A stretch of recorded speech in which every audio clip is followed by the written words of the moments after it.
7:59 a.m.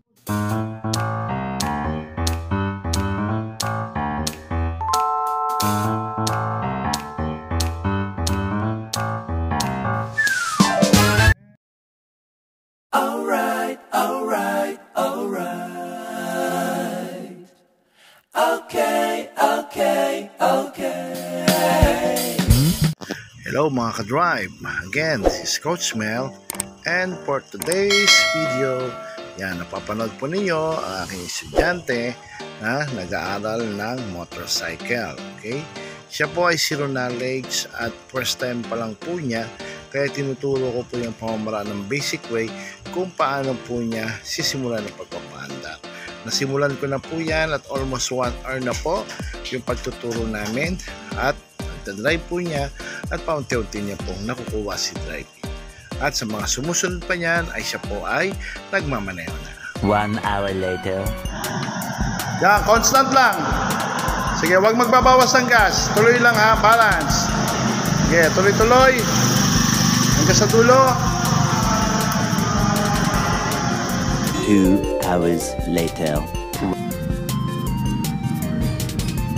Ataw. Zero knowledge yan.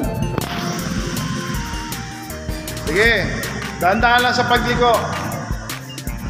Yan. Nahirapan siya sa balancing.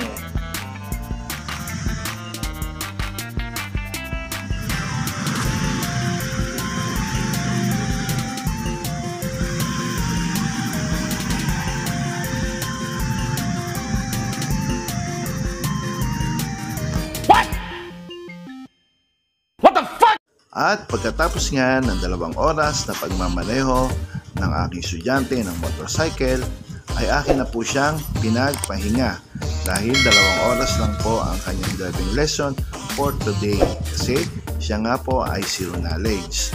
So at kung makikita po ninyo, yan siya po ay medyo nagbabalansi pa dahil hindi po talaga siya marunong magmotor at hindi rin po siya marunong magbisikleta. So sa mga nais pong mag-aral ng motorcycle, mag-enroll lamang po kayo sa driving school upang kayo ay matuto. At isa po ito sa mga requirements para po sa pagkuha ninyo ng inyong lisensya. Sa mga hindi pa nga po nakapasubscribe sa aking channel, please subscribe on Melan Drive channel and click the notification bell para po sa mga videos pa na aking gagawin.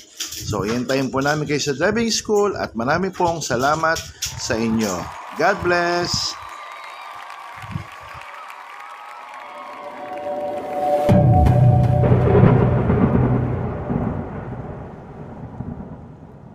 Okay.